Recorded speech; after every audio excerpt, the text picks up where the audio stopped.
السلام علیکم، صبا digital news میں خوش آمدید۔ بسم اللہ الرحمن الرحیم۔ ناظرین، صبا نیوز ڈیجیٹل کی جانب سے آپ کو اسلام آباد سے خوش آمدید کہتے ہیں۔ ناظرین، میں آج آپ سے ایک انتہائی حساس معاملے پر بات کرنا چاہتا ہوں، جس میں حکومت اپوزیشن کی مشترکہ جدوجہد کے نتیجے میں پیش رفت ہو گئی ہے۔ وہ معاملہ ہے لاپتہ افراد کا۔ پاکستان میں لاپتہ افراد کی تعداد بڑھتی جا رہی تھی۔ ایسے میں بلوچستان سے ایک قافلہ اب سے 2 ہفتے قبل اسلام آباد آتا ہے اور نیشنل پریس کلب کے سامنے دھرنا دے دیتا ہے۔ اس میں سب سے بڑا جو دباؤ کارگر ثابت ہوا وہ سوشل میڈیا کا دباؤ کارگر ثابت ہوا۔ سب سے پہلے اس احتجاجی کیمپ جہاں پر بلوچ خواتین موجود تھیں، اس احتجاجی کیمپ کی جو کوریج اور اس میں جو مسئلہ تھا اس کو اجاگر کرنے کے سلسلے میں ویب چینلز اور سوشل میڈیا نے کلیدی کردار ادا کیا۔ ابھی کوئی کسی سیاسی جماعت کو نہ اس کیمپ کا پتہ تھا، نہ اس کیمپ تک ان کی رسائی تھی، نہ وہ کوئی آ رہا تھا۔ وہاں پر سب سے پہلے سوشل میڈیا پر کام کرنے والے متحرک لوگ پہنچے اور انہوں نے سوشل میڈیا پر اس کو انتہائی تیزی کے ساتھ پھیلا دیا۔ بلوچ خواتین تھی، بلوچ لاپتہ افراد تھے کئی سالوں سے، اور وہ تہیہ کر کے آئے تھے کہ جو کچھ ان کے ساتھ ہو جائے وہ اسلام آباد سے نہیں جائیں گے اپنے حقوق کے تحفظ تک۔ پھر ہم نے دیکھا کہ جب سوشل میڈیا پر لاپتہ افراد کی بازیابی کا دباؤ بڑھتا ہے تو وہاں پر لاپتہ افراد کے حقوق کے نگہبان آمنہ مسعود جنجوعہ پہنچتی ہیں۔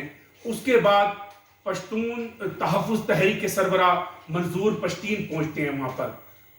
اس کے بعد حکومت پر دباؤ میں اضافہ ہو جاتا ہے اور لاپتہ افراد کی اس کیمپ کو پذیرائی ملنا شروع ہو جاتی ہے، تو یہ اپنے کیمپ کو وہاں سے ڈی چوک منتقل کر دیتے ہیں۔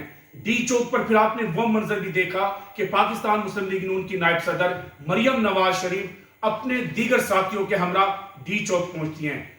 حکومت میں ہلچل مچ جاتی ہے اور پھر سیاستدانوں کی آمد ڈی چوک میں 1 ہفتے بعد شروع ہو جاتی ہے۔ میں یہ پھر بتا رہا ہوں کہ سیاستدانوں نے اس کیمپ کا رخ 1 ہفتے کے بعد کیا۔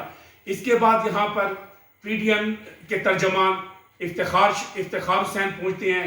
اس کے بعد ہم نے دیکھا کہ امیر جماعت اسلامی پاکستان سینیٹر سراج الحق بھی اظہار یکجہتی کے لیے ڈی چوک آتے ہیں، اور جماعت اسلامی کے وہ تنہا نہیں آتے بلکہ جماعت اسلامی کے کارکنوں کی ایک بہت بڑی تعداد ڈی چوک پہنچ جاتی ہے، اور ڈی چوک پر ایک جماعت اسلامی کے کارکنوں کی وجہ سے ہجوم اور رش لگ جاتا ہے۔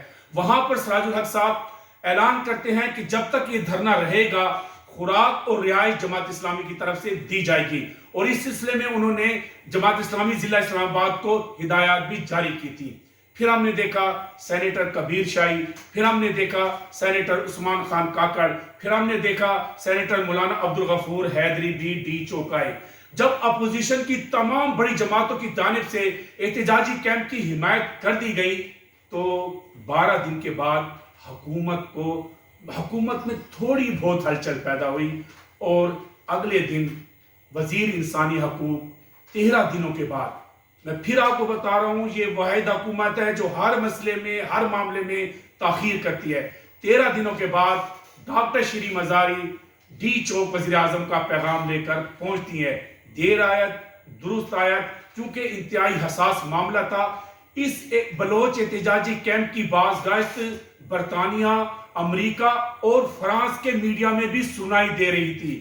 وہاں بھی ویب چینلز پر تیزی کے ساتھ پاکستان کے اس مسئلے پر گفتگو شروع ہو گئی تھی۔ ڈاکٹر شیریں مزاری نے نصیر بلوچ اور خواتین بلوچ رہنماؤں سے بات کی اور کہا کہ وزیر اعظم ان سے ملنا چاہتے ہیں اور ان کی بات سننا چاہتے ہیں۔ انہوں نے فہرستیں طلب کر لی ہیں۔ فہرستیں اگرچہ حکومت کے پاس موجود ہوں گی کیونکہ پاکستان ایٹمی ملک ہے، یہ نہیں ہو سکتا کہ ہمارے اداروں کے پاس لاپتہ افراد کے بارے میں معلومات نہ ہوں۔ وزیر اعظم صاحب، آپ نے اگر اس مسئلے کو حل کرنا ہے تو آپ اداروں سے پوچھیں نا بلوچستان کے ان لاپتہ افراد کے، وہ جہاں بھی ہیں جیسے بھی ہیں، کم از کم قوم کو آپ بتائیں تو صحیح۔ یہ لاپتہ افراد تو براہ راست حکومت پر الزام تراشی کر رہے ہیں۔ اب آپ اس الزام تراشی میں کیا حقائق ہیں یہ وزیر اعظم